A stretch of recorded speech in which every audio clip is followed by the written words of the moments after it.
Mas sulit naman talaga gumawa ng sariling merienda. Iwas bagot na, ma-enjoy mo pa ang process sa pagluto. Ito, subukan mo. Nag-share na rin ako ng konting tips para hindi makunat kahit malamig na. Wala nang paligoy-ligoy, umpisahan na natin. 2 cups of glutinous rice flour.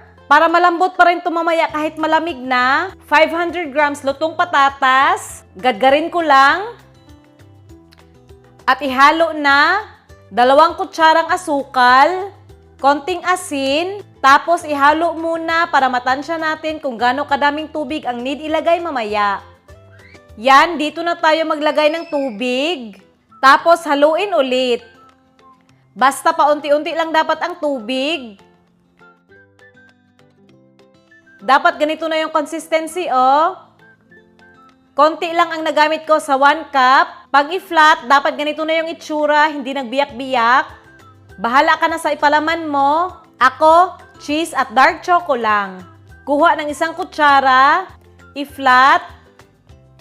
Maglagay ng cheese, dalawahin ko na. Then 1 kutsara, i-flat rin. Tapos i-sealed ng maayos. Gawin lang pabilog. Ganyan, oh. Sesame seeds sa taas para may design naman. I-press down bahagya, tapos itabi lang. Itong chocolate naman, ganun rin ang procedure. Tapos itabi lang rin. At ito yung cheese, 7 pieces. At ito naman yung chocolate, 7 pieces rin. So 14 lahat. Mag-prepare na tayo ng kawali from Masflex. Maglagay ng mantika, yung sakto lang pang prito. Tapos painitin natin. Check muna natin kung mainit na, no? Yan, mainit na, oh. Fry natin ang mga cheese muna. Yan.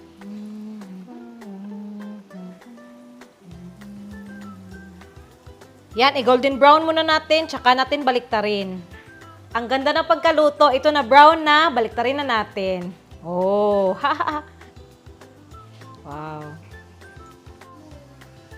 At ayan, i-brown lang rin natin ang other side. At yan, naluto na, oh. Hanguin na natin. Diba, ang ganda ng pagkaluto? Lutuin naman natin tong chocolate ang nasa ilalim. Tapos, hanguin na. At naluto ko na lahat. At subukan na natin, no, itong cheese muna kasi medyo malamig na to. Yan yung itsura, oh. Tapos sa likod. Oh. Wow. Kain. Wow. Chewy siya, no? Tapos malambot. Perfect talaga pag may patatas. Sakto lang rin yung lasa, no? Nakakabusog. Itong chocolate naman. Oh. Ang hirap hawakan. Sobrang init pa. Wow. Sarap rin itong chocolate, eh. Yung texture na is crispy sa labas, tapos napaka-chewy sa loob. Grabe.